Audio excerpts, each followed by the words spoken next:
오늘도 시간과 장소를 구별하는, 그리하여 하나님을 예배하기 힘쓰는 우리 모든 분들 가운데 말씀의 은혜 함께 하시기를 간절히 소원합니다. 계속해서 하박국의 말씀을 나누고 있습니다. 껴안는 자, 매달리는 자라는 이름의 뜻을 가진 하박국은 하나님과의 대화로서 그 해답을 찾아갔던 선지자입니다. 본문의 배경이 되는 때는요, 야스루의 수도 니느웨가 신바벨론의 나보폴라살과 메대의 시악사레스 2세의 그 연합군에 의해서 함락되었던 BC 612년부터 이 남유다가 바벨론에 의해서 1차 침공을 당했던 BC 605년 사이를 배경으로 합니다. 이때 유다는요, 요시야 그리고 여호아스, 여호야김 왕이 통치하던 시기로 예루살렘이 함락되기 그 직전의 상황이었습니다. 하박국은 자기 백성의 그 죄악을 보고 이방 나라 바벨론 침공이라는 징계를 통해서라도 그 백성이 하나님께 돌아오기를 소원했던 애국자입니다. 그는 이해할 수 없는 문제들을 가지고 담대하게 하나님께 질문함으로써 그 해답을 얻고자 하는 용기를 잘 보여주죠.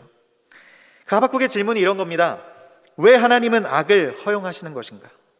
왜 강포하고 공의를 굽게 하는 악인이 의인을 삼키는 것에 잠잠하신 것인가? 그에 대한 해답을 얻었는데 그것이 의인은 오직 믿음으로 말미암아 살리라 라는 겁니다. 두 번째 질문입니다. 선민을 심판하심에 있어서 그 선민보다 더 악한, 그 악독한 이방국가 바벨론을 들어서 심판하시는 이유가 과연 무엇인가? 그때 하나님께서는 바벨론 역시도 멸망할 수밖에 없음을 언급하시며 결국 물이 바다를 덮은 것 같이 여호와의 영광을 인정하는 것이 세상에 가득할 때가 올 것이다 말씀합니다. 유다의 멸망에 대한 하박국의 예언의 말씀 가운데 그때와 같이 지금도 똑같은 죄의 문제가 있음을 깨닫게 됩니다. 그렇게 우리가 사순절을 통해 깊이 묵상하고 있는 그 예수 그리스도께서 베풀어 주신 은혜가 우리에게 어떤 의미를 가지고 있는지를 더욱더 깊이 알 수 있게 되는 것이죠. 먼저 우리 주님은요, 죄악된 그 세상을 그냥 두지 않으십니다. 죄악된 유다를 바벨론으로 징계하시며 돌이키고자 하셨고 또 죄악된 세상 가운데 구원자이신 예수 그리스도를 보내신다는 겁니다. 선민인 유다가요, 바벨론에 멸망하는 것을 이해하기 어려웠던 이 하박국에게 하나님은 그 바벨론 역시도 심판의 도구일 뿐이며 결국은 그 역시도 멸망할 것이라 말씀합니다. 그리고 바벨론이 멸망할 수밖에 없는 5가지 죄하에 대해서 오늘 본문 가운데 쭉 설명하죠. 5절부터 8절까지에서는 그 교만의 죄에 대해서 말씀하고요, 9절부터 11절까지에서는 그 부당한 이익을 취하는 탐욕의 죄에 대하여서 말씀합니다. 12절부터 14절까지는 피 흘림의 죄에 대하여서, 15절부터 17절까지는 비겁한 협박의 죄에 대하여서 기록합니다. 그리고 마지막 18절부터 20절까지에서는 우상 숭배의 죄에 대하여서 말씀하고 있죠. 여기서 말하고 있는 이 죄의 문제, 이 바벨론의 문제, 이로 인하여서 바벨론 멸망할 수밖에 없다 말씀합니다. 그런데 이 죄의 문제는요, 이때만의 문제가 아니라는 겁니다. 이 시대를 살아가는 우리에게도 동일한 문제가 있는 것이죠. 오늘 하박국서 본문은요, 바벨론의 죄악에 대한 하나님의 심판을 말씀합니다. 그래서 본문을 보면 화 있을진저라는 이 저주가 반복돼서 여러 번 등장하죠. 근데 이와 비슷한 이야기가요, 신약에도 나옵니다. 마태복음 23장에 보면 예수님께서 이 화 있을진저라는 저주를 7번에 걸쳐서 말씀하시는데요, 이것은 당시의 그 바리새인들과 서기관들을 향하여서 하시는 저주의 말씀이었습니다. 이렇듯 그 저주의 말들이 반복되어지고 또 강조되는 것은 왜 그런 것일까요? 사실 우리가 모두 잘 알고 있듯이요, 하나님은 저주를 좋아하시는 분은 아니십니다. 하나님의 뜻은요, 한 영혼이라도 더 구원을 받는 것이고 한 영혼이라도 더 복받고 살아가는 겁니다. 창세기에서부터 쭉 그 말씀을 하시죠. 하나님은 생육하고 번성하라 하셨습니다. 복의 하나님이셨습니다. 아브라함을 부르실 때도요, 복을 약속하십니다. 너로 인하여 모든 민족이 복을 받기를 원한다 말씀하시면서 계명을 지켜 순종해서 들어가도 받고 나가도 복을 받는 그 인생을 살아라, 이것이 하나님의 뜻이었다는 겁니다. 그런데 왜 저주의 말들이 계속해서 이렇게 등장하는 것일까요? 그것은 그 축복을 거절하고 저주를 자청하는 죄인들의 모습 때문이었습니다. 그 죄의 모습 때문이었죠. 악한 인간이 하나님의 축복을 거부하는 것입니다. 그리고 나아가서는 하나님의 그 존재 자체를 적극적으로 거부하고 밀어내 버립니다. 하나님은 하박국을 통해서 바벨론의 죄에 대한 심판을 선포하십니다. 바벨론으로 인해 패망하게 되는, 하나님의 심판을 받게 되는 그 첫 번째 이유, 하나님께서 심판하시는 그 첫 번째 이유가 바로 이 교만이라고 오늘 본문 가운데 말씀하십니다. 이 높아지고자 하는 마음을 지적하시죠. 오늘 본문 9절의 말씀에 이렇게 기록합니다. 재앙을 피하기 위하여 높은 데 깃들이려 하며 자기 집을 위하여 부당한 이익을 취하는 자에게 화 있을진저. 이 말씀을 보면요, 재앙을 피하기 위하여 높은 데 깃들려 한다 말합니다. 재앙을 피하려고 했던 것이지만 사실은 파멸에 이르게 되는 가장 빠른 길이 바로 이것이었죠. 높은 데 깃들이려 하는 이 교만. 이 교만이요, 하나님의 심판을 더 빨리 불러들이는 죄라는 사실입니다. 인간의 교만에 대해서요, 성경은 끊임없이 경고합니다. 이것이 아주 잘 드러난 성경의 사건이 있습니다. 창세기 11장에 나오는 바벨탑 사건입니다. 이 높은 바벨탑에는요, 인간의 자랑이 아주 가득가득 들어 있었습니다. 하나님은 그런 행위 속에 숨어있는 그 내적인 동기를 모두 아셨죠. 창세기 11장 4절에 이렇게 기록합니다. 또 말하되 자, 성읍과 탑을 건설하여 그 탑 꼭대기를 하늘에 닿게 하여 우리 이름을 내고 온 지면에 흩어짐을 면하자 하였더니 말씀합니다. 성읍과 탑을 건설하자고 합니다. 그 건설 자체는요, 아무런 문제가 되지 않았습니다. 그런데 그 건설의 목적과 의도가 무엇이었냐는 겁니다. 그 탑 꼭대기를 하늘에 닿게 하여 우리 이름을 내자라는 겁니다. 그렇게 해서 온 지면에 흩어짐을 면하자, 이것이 목적이었지만 결국 그로 인해 언어 혼란이라는 하나님의 심판을 초래하고 말죠. 인간이 자신의 힘을 자랑하고 교만할 때, 곧 그때가 파멸이 임박한 위기의 때임을 우리는 기억해야 합니다. 이것은 개인의 삶에도요, 또 공동체인 도시와 국가 역시도 마찬가지입니다. 화려한 도시 문명, 높고 멋진 탑은 하나님을 몰아내는 일에 사용되었습니다. 하나님을 거부하고 대적하였죠. 그리고 인간의 이름을 높였습니다. 그리고 인간은 그 자랑하던 것 때문에 결국 멸망당하게 되었다는 겁니다. 사랑하는 여러분, 우리는요, 역시도 동일한 죄에 빠지기가 참 쉽습니다. 교만하기가 참 쉽죠. 그럼 우리는 항상 이것을 경계하고 또 경계해야 합니다. 그 교만으로부터 돌이키시기 위해서, 그 무서운 죄로부터 돌이키시기 위해서 하나님은요, 바벨론을 사용하셨습니다. 또한 우리 주님은 이 교만이 가득 판치는 세상 가운데 직접 찾아와 주셨다는 것이죠. 교만한 자를 꺾으셨습니다. 겸손한 자를 높이십니다. 오늘 본문 20절의 말씀에 보면 온 세상은 그 앞에 잠잠해야 한다 고백합니다. 곧 겸손해야 한다는 것이죠. 사순절을 보내며 우리가 묵상하고 있는 예수님은 불의와 교만, 이 포악이 가득한 이 세상을 구원하시기 위해 와주셨습니다. 거짓이 가득한 세상에 우리의 욕심과 그 악함이 가득한 이 문제 많은 세상의 해결자로 와주셨다는 것이죠. 그 자체가 복음입니다. 이 세상을 구원하시기 위한 예수 그리스도의 그 희생과 사랑을 깊이 깨닫고 그 주님의 마음을 품고 거룩한 걸음 걸어가시는 이 사순절의 시간 모두 되시기를 간절히 주님의 이름으로 부탁드립니다. 우리를 위해 주님 오신 그 주님께서 하신 것이 과연 무엇이셨습니까? 오늘 바벨론을 통하여 유다를 징계하시고 또 그 바벨론을 멸망케 하시는 하나님의 심판은 무엇을 나타내 보여줍니까? 곧 하나님의 영광을 드러내심이었습니다. 바벨론을 통해 유다를 심판하심으로, 또 그 바벨론을 또 심판하심으로, 예수 그리스도가 이 땅에 오심으로 그 하나님의 영광이 드러나게 되어진 것입니다. 앞서 말씀드렸듯이 하박국 선지자는 더 악한 바벨론을 통해서 선민인 유다를 심판하신다라는 것이 쉽게 이해되지 않았습니다. 저 악한 바벨론에 의해서 어떻게 하나님의 백성이라고 하는 이 유다를 침략하고 유린할 수 있는가? 바벨론이 결코 의다보다 의로운 나라가 아님에도 하나님이 허락하셨다는 겁니다. 하박국 선지자는 그 하나님의 정의를 요구하고 있는 것이죠. 그러나 그의 그 정의 역시도요, 그가 본 그 정의 역시도 큰 한계를 가지고 있었습니다. 하나님은 바벨론을 사용하여서 유다의 심판을 내리셨습니다. 그것은 바벨론이 유다를 침공하는 것을 하나님이 허용하셨다는 사실입니다. 그것이 하나님의 주권 속에서, 하나님의 뜻 가운데서 일어난 일이죠. 이와 같이 하나님의 주권은 하나님에게 속한 것이라 인간이 해석하기 참 어려운 영역이 있습니다. 바벨론의 군대에 의해서 유다가 철저히 망가져 갑니다. 누가 더 의로운가, 이것이 우리가 판단할 수 있는 영역은 아니죠. 여호수아서를 보면요, 하나님은 이스라엘 백성들을 통해서 가나안을 정복하도록 명령하십니다. 그것이 하나님의 뜻이었습니다. 이때 가나안을 정벌하라 하셨을 때도 가나안이 악했던 것은 분명했지만 그렇다고 이스라엘이 그렇다고 의로웠던 것도 아니라는 것이죠. 사실 우리가요, 상대의 악을 비난할 때 빠지기 쉬운 오류가 있습니다. 그 상대에 비하면 나는 의롭다라는 착각이죠. 바벨론을 통하여서 유다를 심판하셨다고 해서 바벨론이 의롭다거나 혹은 그 바벨론의 손을 들어주신 것이 아니라는 겁니다.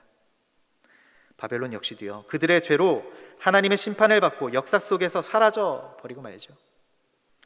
이방 나라에 의해서 유다가 전쟁에 피한다는 것은요, 참 많은 것들을 설명해 줍니다.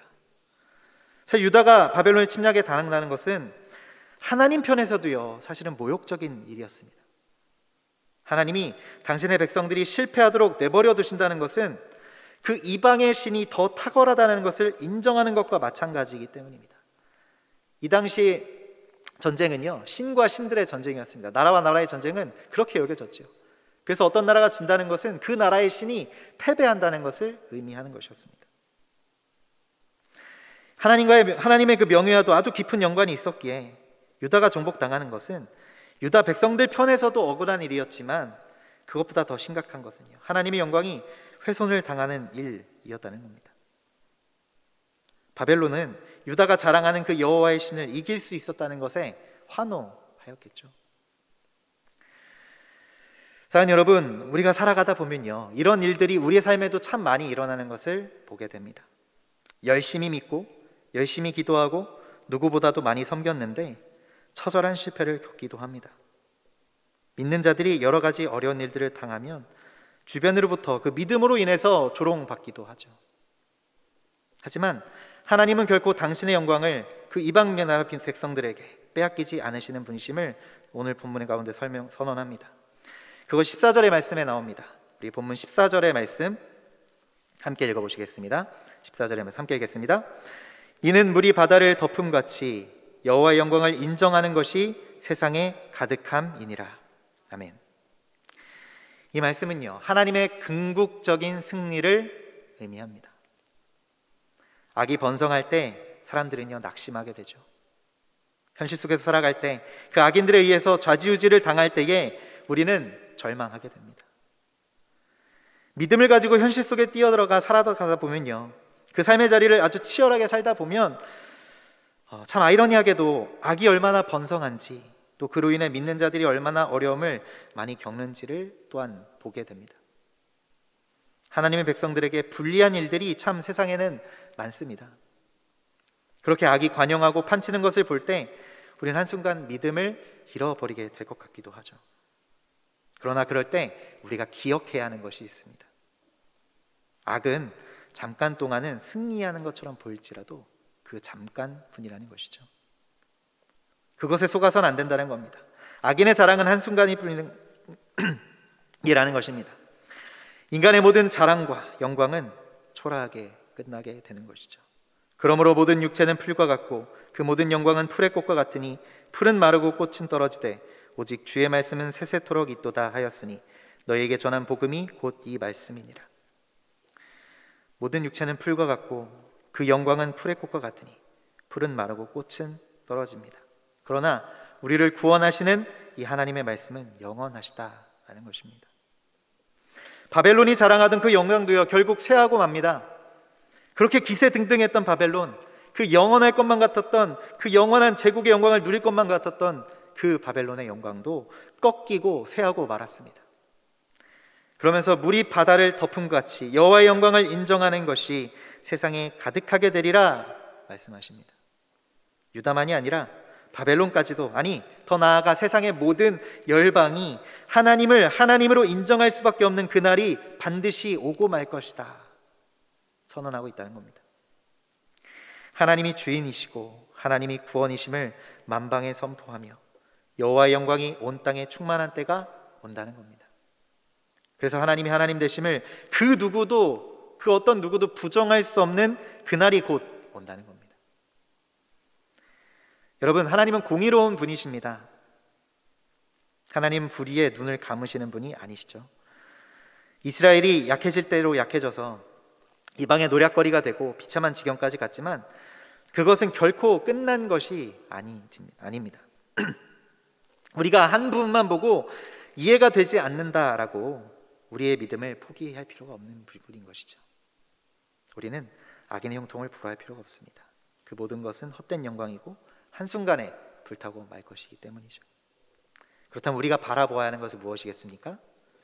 우리를 구원하신 예수 그리스도의 무한하신 은혜와 그 하나님의 영광, 물이 바다를 덮음같이 여호와의 영광을 인정하는 것이 세상에 가득한 그 구원의 날, 우린 그것들을 바라보며 사모하며 소망하며 살아가야 하는 것이죠. 당장 눈앞에 벌어지는 어떤 상황들을 보고 그것으로 인하여 그저 낙심하거나 절망하지 말라는 것입니다. 모든 것을 통치하시는 하나님을 바라보고 주권자 되신 그 하나님을 믿으라는 것입니다. 여러분, 하나님의 주권 위에 우리의 삶을 올려놓을 수 있어야 합니다. 하나님이 주권을 가지시고 하나님의 그 섭리를 따라 통치해 가신다는 겁니다. 그래서 하나님의 영광을 반드시 그 모든 열방 가운데 드러내실 것을 믿고, 때로는 혼란하고 복잡하고 또 이해되지 않다 할지라도 의인은 그의 믿음으로 말미암아 살리라 이 고백하며 주님의 구원하심을 믿고 믿음으로 그 길을 걸어가야 합니다. 그러면 마침내 물이 바다를 덮음같이 하나님의 영광이 모든 민족들 가운데 드러나는 그날이 속히 임하게 될 줄로 믿습니다. 하박국서는요, 모든 것이 하나님의 주권하에 돌아가고 있다라고 선언하고 있는 겁니다. 그것이 중심 주제이죠. 하나님의 그 주권 바깥에 그 어떤 것도 없다는 겁니다. 그 어떤 세상의 사건들도 어떤 생명들도 하나님의 주권 안에 속해 있다는 것이죠. 만약 하나님의 주권 밖에 무언가가 벌어지고 일이 이루어진다라면 사실 우리는 하나님을 믿고 의지하기가 쉽지 않을 겁니다. 하지만 우리가 믿을 수 있는 그 이유는요, 모든 것이 그 하나님의 주권에 속해 있기 때문입니다. 우리가 흔들리지 말아야 할 이유 역시 마찬가지이죠. 모든 것은 하나님의 주권 속에 있습니다. 그러므로 그 통치 가운데 모든 것을 다스리시는 하나님을 믿음으로 날마다 담대히 바라보며 걸어갈 수 있게 되는 것이죠. 사랑하는 여러분, 이 믿음으로 매일의 삶 속에서 승리하는 저와 여러분 모두 되어지길 간절히 소원합니다. 이 하나님의 영광이 물이 바다를 덮음같이 온 땅에 충만한 그 순간을 바라보며 지치지 않고 믿음의 길을 걸어가시는 저와 여러분 모두 되어지시기를 간절히 주님의 이름으로 축원합니다. 말씀을 정리하겠습니다. 예언서의 말씀들에서는 모든 역사의 주관자이며 주인이 우리 하나님이심을 아주 분명하게 설명합니다. 그 모든 예언서들이 이 이야기를 하고 있는 것이죠. 그 하나님은 당신의 백성들을 너무나 사랑하시기에 그 백성들을 살리시기 위한 다양한 방법들을 동원하십니다. 때론 권고하시고 때론 징계하시고 심판하십니다. 그리고 회복시켜 가시는 것이죠. 그 사랑의 역사의 방점을 찍은 것이 예수 그리스도의 성육신 사건입니다. 하나님의 그 주권의 역사로 이 성육신 사건 역시 이루어진 것이죠. 우리 성도들은 이 놀라운 복음을 받은 자들입니다. 이제 우리는 그 복음을 받은 자로, 그 사랑과 은혜를 체험한 자로 살아가야 한다는 것이죠. 베드로전서 1장 21절 22절의 말씀입니다. 너희는 그를 죽은 자 가운데서 살리시고 영광을 주신 하나님을 그리스도로 말미암아 믿는 자니 너희 믿음과 소망이 하나님께 있게 하셨느니라. 너희가 진리를 순종함으로 너희 영혼을 깨끗하게 하여 거짓이 없이 형제를 사랑하기에 이르렀으니 마음으로 뜨겁게 서로 사랑하라. 아멘. 극심한 로마의 박해와 핍박된 그 삶 속에 살아가던 성도들을 향하여 베드로 사도가 권고하고 있는 말입니다. 그리스도의 보배로운 피에 힘입어서 구원받은 성도들, 이제 마땅히 그 구원받은 삶을 살아가야 할 것인데 그것이 곧 거룩하고 성결한 삶, 형제 사랑하는 삶임을 권면하고 있습니다. 우리 주님은요, 죄에서 자유를 주시고 죽음에서 생명으로 나아가게 하셨습니다. 그것을 위해 죄악된 우리를 찾아와 주셨고 구원해 주셨습니다. 우리의 삶에서 그 영광을 드러내게 해 주십니다. 이제 그 사랑을 받은 우리는 그 사랑을 실천하며 서로 사랑하며 살아갈 수 있어야 하는 것이죠. 사순절을 보내고 있습니다. 이 귀한 절기를 보내는 우리가 그 베푸신 은혜와 사랑을 기억하며 그에 대한 감사가 회복되어지고 더욱 하나님 앞에 겸비하고 겸손한 신앙으로 나아갈 수 있기를 바랍니다. 그렇게 거룩하고 성결하게 절기를 지켜나가는 우리 가운데 더 크신 은혜를 더하여 주실 줄로 믿습니다. 그 은혜를 모두 누려나가는 우리 모든 종교가족 되시기를 간절히 예수 그리스도 이름으로 축복합니다.